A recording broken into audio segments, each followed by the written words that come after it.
Welcome to Remembering the Forgotten, a space where leaders think out loud without polish or performance. No scripts, no personas, just what becomes audible when the noise drops and the mind is free to speak for itself. These conversations are not about delivering insight. They are about thinking together in real time, testing ideas against stillness, letting two open minds stretch each other.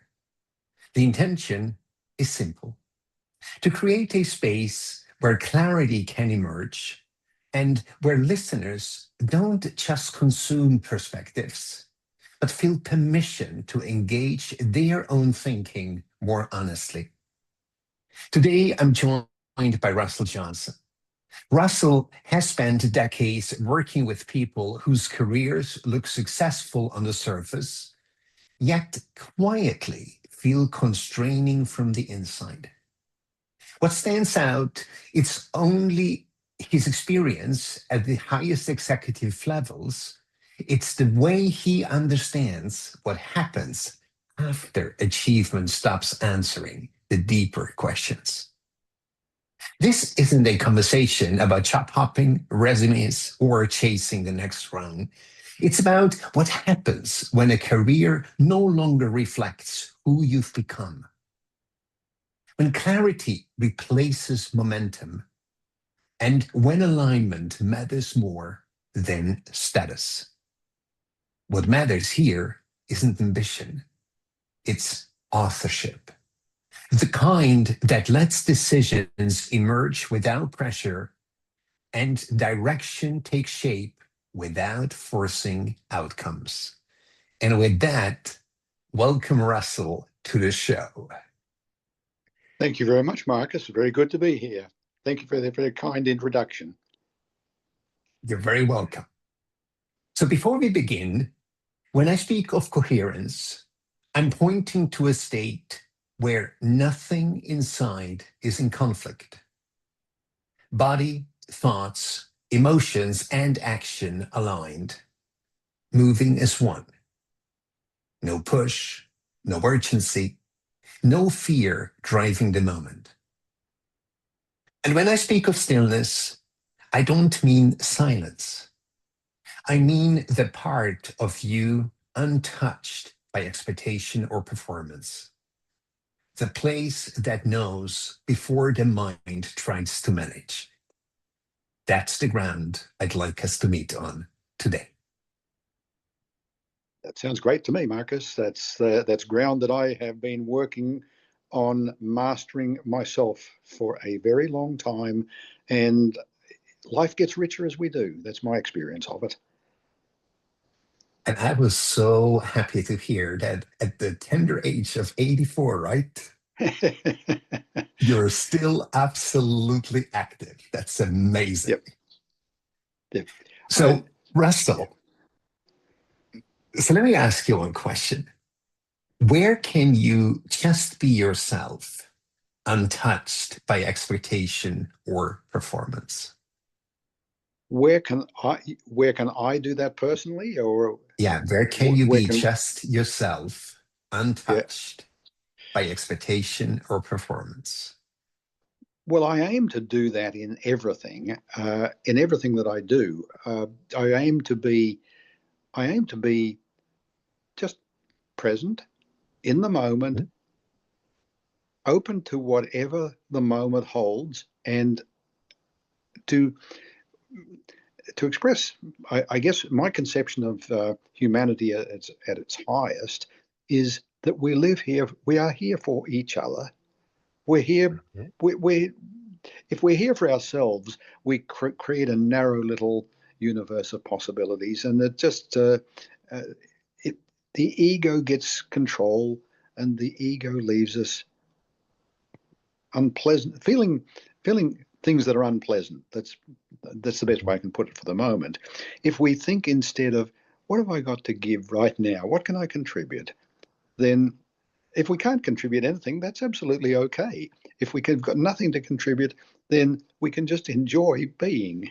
We can just enjoy being and doing whatever we have to do because we're physical creatures and we need to look after ourselves and so on. We can just go about it as best our situation allows.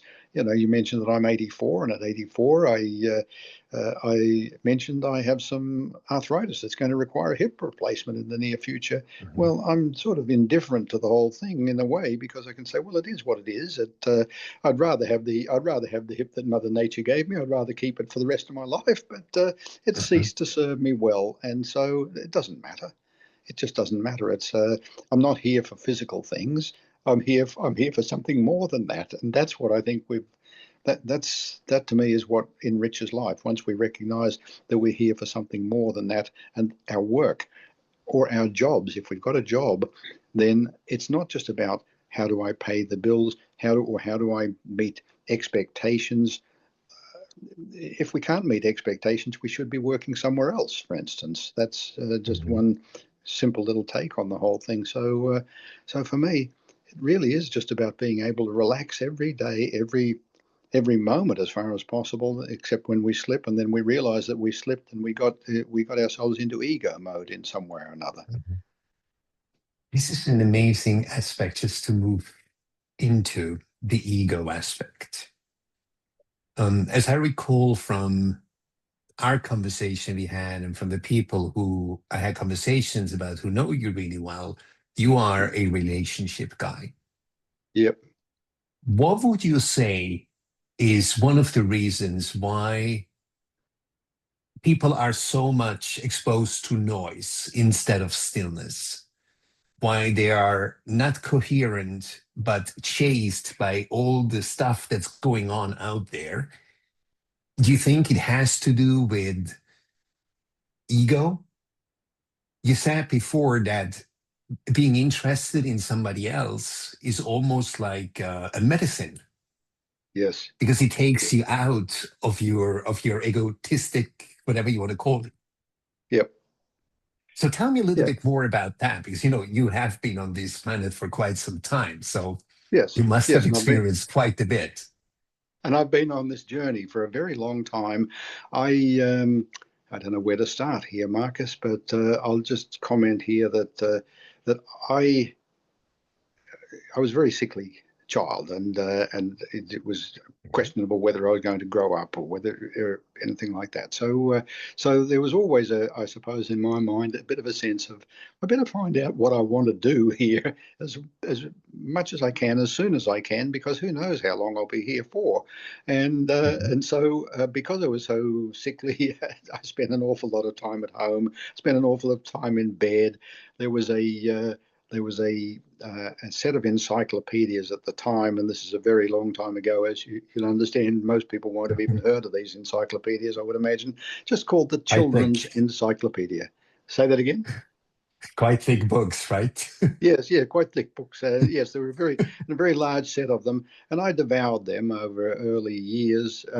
Probably I'd pretty much read everything in them by the time I was about 10, I would imagine, because I spent so much time sick in bed and so on, Makes sense. and so I was always sort of looking for, well, what's the real meaning of all of this? Mhm. And then I was. I was able to go to school for a few years. I actually loved what I was doing, going to school, and we lived in the country, we lived in the city, we did some different things. But for me, all of a sudden, I was starting to feel like, oh, I'm part of society now. I'm really enjoying what I'm doing, and school was fun, and I was making friends and all this sort of thing. And then because I the oldest son of a large family, and so it was a large family at the time with very severe challenges, particularly around health, physical condition, and all that sort of thing. And my Mhm. father was affected by it as well. I was taken out of school at the age of 14 and told to go. Look, you have to go and get an income. I thought, oh, this is an interesting development, isn't it? We need I money, don't, right? yeah, I don't know what I want to do. I've got no idea what I want to do, but let's see what I can get. And I got myself a job, and I did that for a few years, and then a little bit later on, it got to the point where my next oldest sibling, my brother, uh, Mhm. and I decided that we would go into business together so that we could buy a home for our family. And we would find a way to do that. And we did that. We did it. My brother had a nervous breakdown in the process because the business was very demanding and so on. But anyway, we did that, and so from there it was simply a matter of, okay, now I've done this. Now what will I do with my life? And by then I was in my early to mid 20s. I was basically at a point in life where I thought I've done a lot of different things. I'd had a number of different jobs by then. I'd owned my own business and so on, and I wanted to find out more. I was looking for meaning in my life, always looking for Mhm. meaning. And then I was invited. Well, I wasn't invited to. Well, I was invited actually to apply for entry to a college run in the UK, run by a religious group, a Christian group that had they had a presence around the world and so on, and they were basically offering undergraduate arts degrees and so on. And I thought, well, Mhm. this is an experience that I can get my teeth into. It was a bit of a, how can I call it, a far right denomination, and it was not Mhm. not particularly mainstream, Mhm. but I thought I need to find out whether I'm interested in being a part of this. And in any event, I've got a lot of learning to do about what I want to do with life. I'm going to go and give this a try. If I don't like it, I can always leave it. I ended up Mhm. staying and graduating, and at the end of it, the senior people at the campus in just outside London said, Russell, you're for the ministry. And I thought, no, no, no, no, no, I don't think so. I don't think this doesn't feel right at all. And I actually made that known, and I said, it doesn't feel right to me. I just don't feel I don't think that's right. I just don't want to be a minister. And and so the response that came back was, son, God doesn't make mistakes. God, through his ministers, God basically knows what ought to be done. And so I hear you. I thought, yeah, and look, I succumbed to that. It was it was a strange experience in a way because I thought it doesn't really feel right to me, but there's a part of it that does feel right too. Uh-huh. And so and in any event, I met a lovely young lady whom I wanted to marry, and we've been together for um, best part of 60 years now, and so and so it all worked out okay. We got shipped down to Africa, and I spent 4 years in various parts of Africa before I finally realized I don't want to do this. This is not right. This is not me. I Uh, I am not going to be constrained by the beliefs of a religious denomination. I can't let my beliefs be set in that way. And I can't go forward in good conscience and continue to be a minister. So I have to find something else to do. Well, that created its own set of interesting circumstances in that I, I realized, oh, hang on, I'm a father here. By then we had one child and another one on the way. And I had been promoted. I had been given lots of responsibility and all that sort of thing. And I thought, I have to leave it behind. I have no choice. Mhm. I have no choice. This was the hardest decision I ever made in my life up to that time, was to leave it behind. And I did. Because your career path would have been given, Y- right, if you had stayed. yes, yes, my career Mhm. path would have been Yeah. set for the rest of my life. But Yeah. there was a part of the experience that I can always look back on and I can say that was wonderful in that it did help.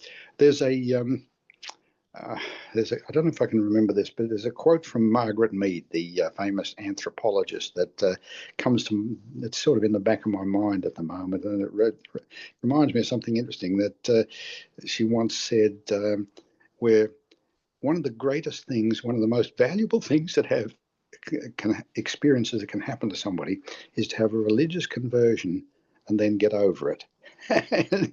And this is It's an what I did. interesting one. I had that conversion and then I got Yeah. over it. And in getting over it, it actually repositioned me in a lot of ways. Some of them to just position me to just go on learning more lessons, but Yeah. also to begin chasing that dream again of what am I here for? What's my contribution? Mm-hmm. That was what I was looking Mm-hmm. for at that time. And Mm-hmm. so balancing those two things was not easy, because with a wife and two young children, actually, when I left the ministry, one was still on the way, so Wow. not yet even arrived. So we arrived, and my wife is American, as you know. Mm-hmm. So we went to live in the US, Mm-hmm. and living in a little apartment in Minneapolis. We Because that was where her family were living. We Okay. I settled down, and I got to work, and I bounced around amongst various career options and possibilities and so on, and stumbled more or less by accident after a couple of years into franchising. And then the career took off kind of like a rocket after a while. It didn't do it straight away, but it did after a while. And that gave me a sense of, okay, this is what success is held out as being. This is what Mm-hmm. success looks like. I was, literally, I was in the top 1/10 of 1% of the US in income, and so Mm-hmm. we could afford all the wonderful things that money can buy, and all of the Mm-hmm. encumbrances and the entanglements that money can buy as well. We could afford all of that sort Mm-hmm. of stuff, Mm-hmm. and Mm-hmm. I accepted it for a while, but there was always, again, just as in the ministry, there was always this feeling of, this is a stepping stone. Mm-hmm. This is not what I want to do ultimately. Mm-hmm. And I finally Mm-hmm. walked away from it, and that was the probably the second hardest thing I've ever had to give up in my life. But giving up the Mm-hmm. ministry was particularly hard. Giving up the executive role was also particularly hard, because I knew it meant I was going to be spending my time from there on. I was going to be searching for what I Mm-hmm. wanted. And I told my Mm-hmm. vice presidents and my family and my friends and everybody that I thought might help hold me to it, I won't work for money again until I Mm-hmm. find what I want to do with my life. I thought it would take me a few months. It took me 4.5 years. And How old were you back then? where were we? We were living in How old? Atlanta. How old? Oh, how old? Let's see. I was.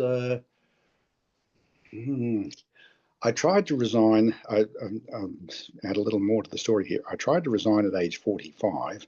I realised at Okay. that stage I don't want to be here any longer. But our organisation had just been through a new takeover. I was reporting Mm-hmm. to a new CEO brought in from outside. I didn't think that was a good move for the organisation. In fact, I thought the whole Mm-hmm. thing of the takeover was a very bad thing for the organisation. But I wished them well. I wanted them to do well, but I also thought, Mm-hmm. I'm over this. It's not a part of who I am. It's not a part of my journey. I need to get on and find my true path. But at 45, Mm-hmm. so at 45, I tried to resign when the new CEO had just come in. He said he couldn't afford to lose me. I was the person who'd made the company what it was, Mm-hmm. and what would he have to do to keep me? And I could not think of anything sensible to say, so I blurted Mm-hmm. out a deal that would. Well, it ended up roughly tripling my remuneration, and put me in that top 1/10 of 1% of the US. Mm-hmm. And I Mm-hmm. stayed for 2 more years, basically because I'd made the commitment, and because they actually paid it without a murmur. There was not a not a whisper of resistance to it or anything like that. It was okay. That's what you Mm-hmm. want. That's what we'll pay you. And Mm-hmm. so I had to stay, and I did. How did And you feel when you signed that contract and then throughout those and 2 years? oh, I didn't feel good about myself, I have to say. Did you sell I yourself didn't. out? I felt I was selling myself out. Yes, I really Mm-hmm. did. Mm-hmm. I thought, no, I've got to do this. Now I made a commitment. I've got to honour it. I've got to Yeah. honour it. But I know I'll revert to this whole thing of what's my real journey. And so Yeah. when I finally did that, I was determined to get out of the. Oh, I wasn't 45 when I made that commitment. I would have been 43, I guess. I was determined to get out of the role before I turned 46. I wanted to do it as early as I could. But at the end of those 2 years, I was still 45, and I basically Mhm. I resigned again, and I said, this time it's for real. There's Mhm. no way. Just do not want to do this any longer. I have to find what I want to do with my life. Mhm. And so Mhm. um, I left anyway, and I spent the next 4.5 years looking for what I wanted to do. I took 4.5 years off. Along the way, we traveled around the US. We did some wonderful things together as a family, and then Mhm. we relocated to Australia. And that was Mhm. interesting. Now that's another story, and I'm not one that probably is relevant to talk about now. But it was actually our children who made the choice to move to Australia instead of us. Oh, We really? basically said it was a family decision, and I think my wife might have been somewhat influential in that. But at the end of the day, it really doesn't matter. It was a family decision. I'd already said I don't have to make the decision for the family. I want this to be what's Uh-huh. right for the family, and so we Mhm. moved to Australia, and then I spent the next couple of years here in Australia, fumbling around, stumbling around, falling over, falling over things, and not not recognizing what I wanted to do until one day I became reacquainted with a chap who I'd known in the UK. We had studied together, Mhm. and he had Mhm. since emigrated from the UK to Australia, and he had started a business in the recruitment field. Now, he and I were very, very, Oh. very, very different, but he pointed out some things to me that I hadn't really considered about the number of people who were like I had been in a way, Mhm. sitting in executive jobs that didn't energize them, didn't Mhm. motivate them, anything Mhm. like that, and needed help and so on. And it was like I'd been hit by a blinding flash of the obvious Mhm. that Mhm. I don't. I found my path. I finally found what I want to do. This is the work I want to do. I want to help people with their careers. It's what I'm here for. I've lived Mhm. this journey. I have made just about every mistake in the book and maybe invented a few Mhm. new ones. I'd made countless Mhm. mistakes along the way, but I realized that was the work I wanted to do. And so I started doing this work, and here we are now. You know what's amazing about your story, Russell? If you think about, you could now say, goodness me, I could have saved like those 4.5 years, then I could save probably 20 years in total of my career. No, you Mm, could not have, because that no, was exactly the path that prepared you to become a recruiter, that well, yes. prepared you to meet people who were unfulfilled in their careers. And by the way, yes, let me just offer one small point of correction, though. I never did become a recruiter. That didn't interest me at all. I already knew I wouldn't want to do that. Interesting. But my Just friend, career coaching, yeah, huh? what he basically said was, look, recruitment's where the money is, but the Uh-huh. real issue is most people don't know where they want to go. They don't know what they Yeah. want to do. And all of a sudden, I realized, well, of course, I'm not alone in this. I'm not the only one who was struggling around Yeah. trying to find what he wanted to do. So I never became a recruiter. We actually Interesting. agreed to work together to help people, executives and professionals, in their careers, and that's how it Uh-huh. started out. That's fascinating. So, did you work with people who were in careers and unfulfilled and wanted to find a change? Or did you do outplacement as well, where people literally got fired or, spit out by the system and had to reinvent themselves? Initially, we only worked with people who were funding the exercise themselves and who were, Gotcha. through their own dissatisfaction, doing something about their career situation. I did Yeah. after maybe, I'm not too sure how many years, let's say maybe about 10 years of doing this work, Uh-huh. I had a colleague who really was pushing hard for us to do outplacement because he thought Uh-huh. it's crazy not to, because firstly there's lots of money there, and it's much harder Mhm. to make an income helping individuals, but Mhm. also organizations will happily pay for people to get the results that they want. And Mhm. Mhm. it was partly true, but it was becoming less and less true. The truth of the matter was, outplacement always was a service that I've always seen it as being something that employers provide in order to avoid blowback. They don't Yeah. want negative. They don't want negative publicity. They don't want negative anything. Yeah. They don't want people going and you know going postal. You might have heard of that story of Hmm. somebody. They call it going postal when somebody goes back and shoots up their workplace because Hmm. the Hmm. person who did so and who gave birth to the term had formerly worked for the U.S. Post Office, the Postal Service, and so he went Wow. back and shot up his workplace and killed a lot of people and so on. And so, that was well, at the end of the day, I realized, look, we did outplacement for a while, and then I finally said, no, we're not going to accept it any longer. It's not a fit for what Yeah. we do. People need to Yeah. be committing to themselves. That's what this is about. And if it's just outplacement, then the problem is they're just looking for the next job, Yeah. and the next Yeah. job is not what I wanted to be about. You mentioned something really interesting. They have to be committed and to themselves. Yes. Would you say that throughout your entire career, this is something that has shifted in society? Either it has become more or it has become less. How do you see today's world? It's a it's a fascinating question.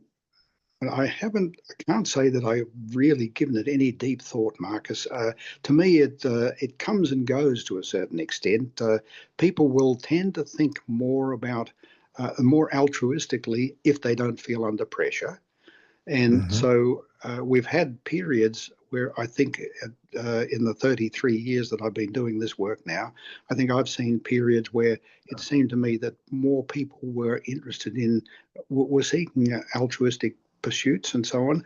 But then Hmm. at other times, it's been very, very little of it. And so it's a bit of well, it's just one of those things. Society does advance, I believe. I think we are Hmm. advancing, but we do it in fits and starts. Hmm. We from there might be a period of time where we actually feel that humanity is really advancing, and other times when we think it just seems like we're just as deep in the Hmm. darkness as we ever were.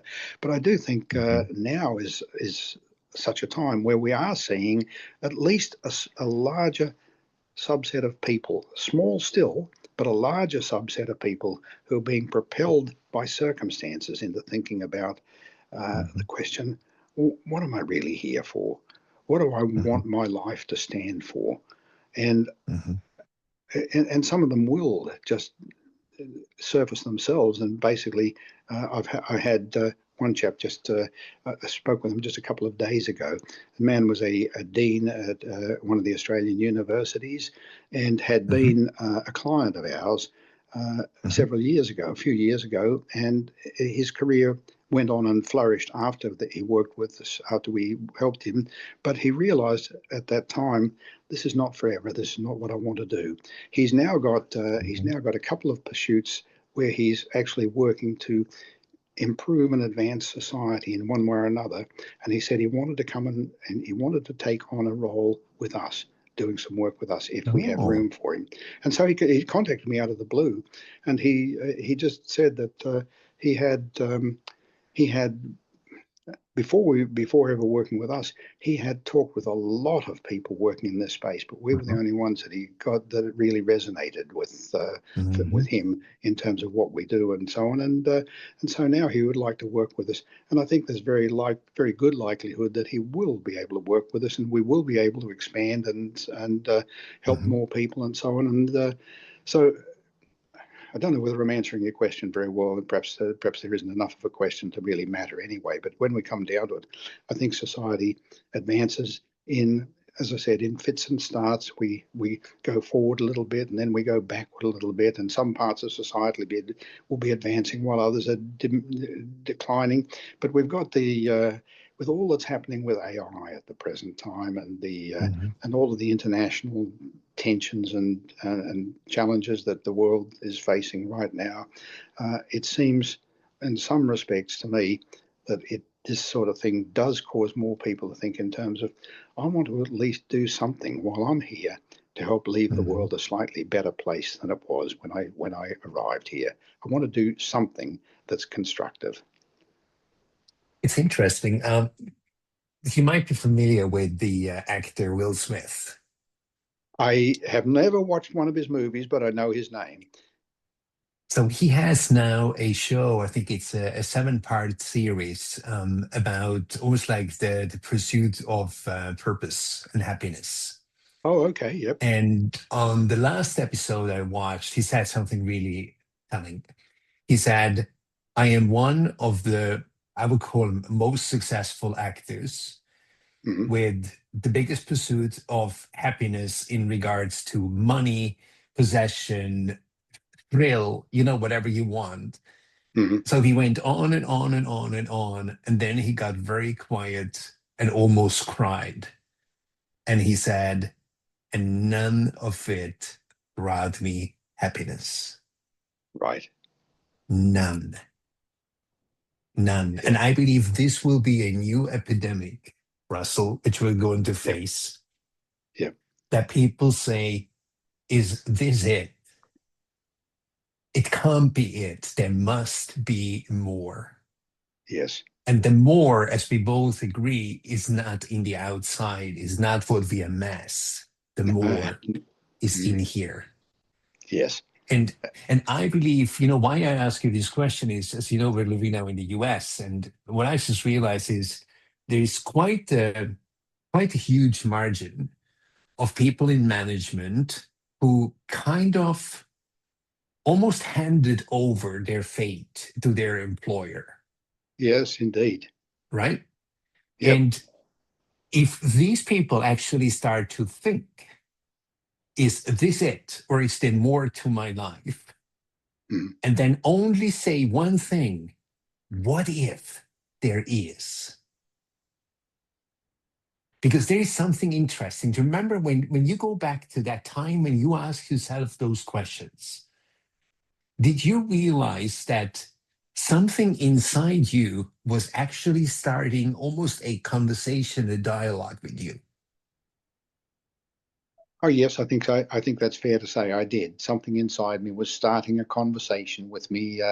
Yes, that sense of there's a part of me here that wants to be heard, so to speak. It wants to get me thinking. It wants to get me aligned. It wants to get me aligned with myself, within Let's myself. talk about that a little bit. I would love Yeah. to dive in for a few moments with that. So, what do you Yeah. think that thing is? Well, I don't know that I can give it a name. It's interesting, Marcus. I don't think I've ever tried to give it a name or anything like that. Um, but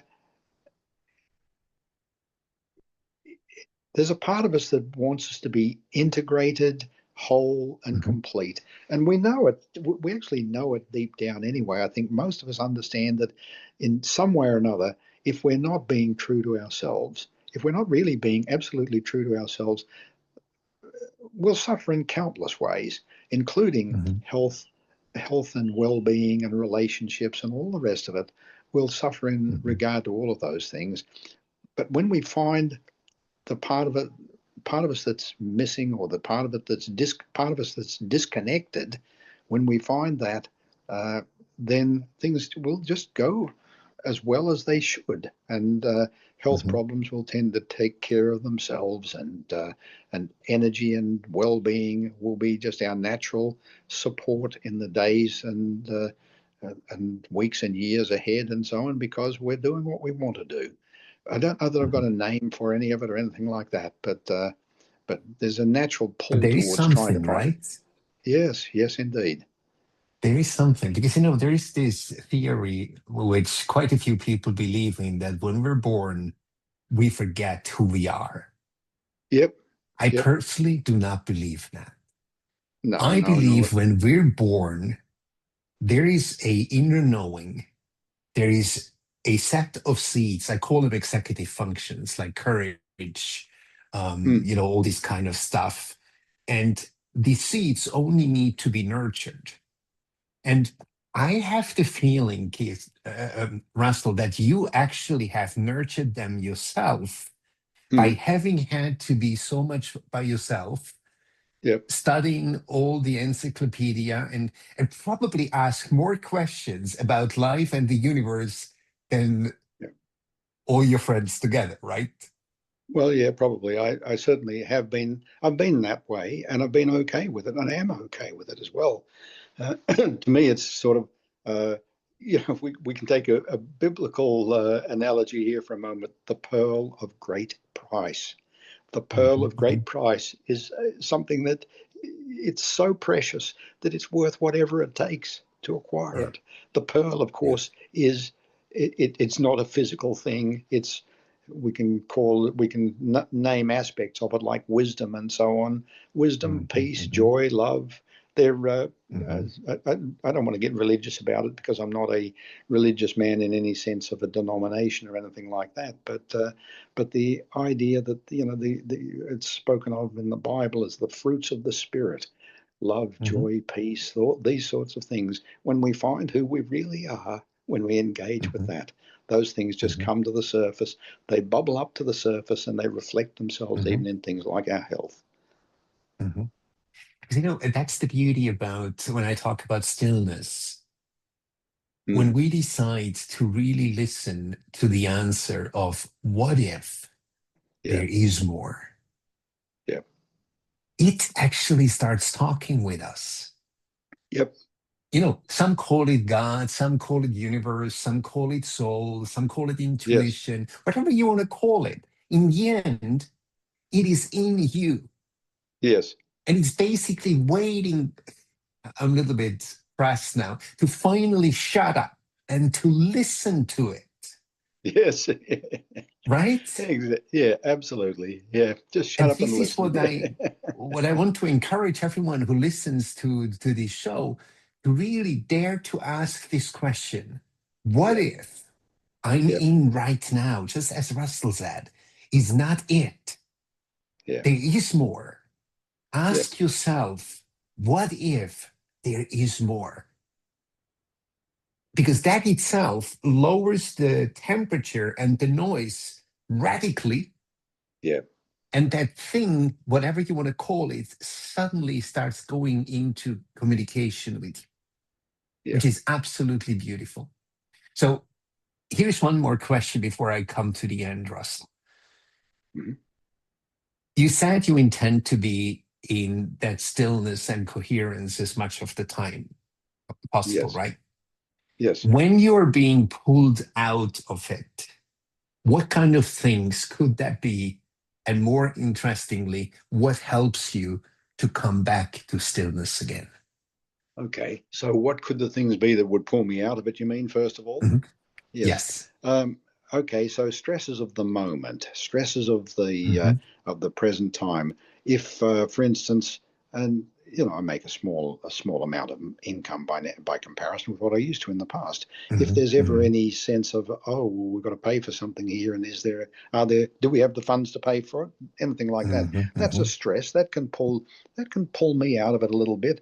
It doesn't do it very Hmm. successfully nowadays. It used to do it much more Hmm. successfully before I realized that no, I've just got to anticipate that that will happen from time to time and just stop being concerned about it.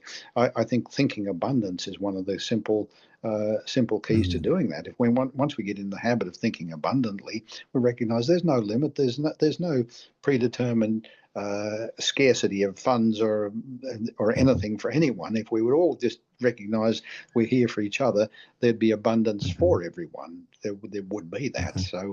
So there are things that can pull me out of it. I can't think of others at the moment that would do it, but I would imagine, anything particularly stressful, even a particularly stressful family event. Although I have a Hmm. brother who just lost a home in, Australia's famous for its bushfires or infamous for its bushfires Oh, and so on. He just sorry to lost hear his that. home. He just lost his home in a bushfire, and also Wow. he had been looking after his best friend, a neighbour who had become unable to care for himself, and so Dennis, my brother, was looking after him, and they escaped with their lives. Just only with their lives, they escaped from the bushfire. Then Wow. his friend was taken to a hospital for an examination, and he had a fall at the hospital. And at that, and in having that fall, he suffered internal bleeding. And although they gave him a No. transformation, he died. And all this happened within the No. space of a couple of days, several Wow. days, maybe 3 days. And so all of a sudden, my brother is starting over again, and he's a relatively young man. He's only 82, but but I think he's got there's an element there of abandon about the whole thing. Of it'll all be fine. There's no real reason to be concerned or anything like that. Life will throw all these things up. There are ways for us to be tested and to grow and to learn through them. And that's Yeah. what he's doing. And so I think we've all got the opportunity to do that. Some of us do it well. Others of us get stuck, caught up in our own stuff, as they say. If we're caught up in Yeah. our own stuff, we miss the lessons, and life has to keep on giving us those lessons until we finally do understand them and accept them for what Yeah. they are, and relax and recognize I'm here to give what I can give. Yeah. That's beautiful. So to get to the last question, Russell, this Sure. goes pretty much into what we just talked about. If someone feels overwhelmed, in this noise right now, Mhm. what would you want them to return to? Well, peace is the word that comes to my mind. Inner Mm, peace, because inner peace is the ground on which all the rest can be built. If we've got that inner mm, peace of knowing we're living in integrity. Yes, we've made mistakes. We've done things that we might not be proud of in the past because we didn't know any better, and so on. But so has everyone else, and that's just part of mm, humanity's journey. If we can have that willingness to forgive others, and we'll forgive ourselves to the extent that we can forgive others. If mm. we can allow ourselves that sort of space to be able to say, okay, I can be at peace with the situation because I've needed to learn my lessons, and I'm still learning them, and I'll go on Mhm. learning them, and I'm here to learn them and to apply them. And in doing it, um, the natural result is that things begin to fall into place. That's beautiful. Russell, thank you so much for having been my guest. Well, thank you very much for hosting this podcast, Marcus, and for having me on it. It's been a great pleasure. Playing This was Remembering the Forgotten, a conversation held in clarity, not performance. If something in this exchange shifted how you see, let it stay with you. A few quiet pointers are waiting below.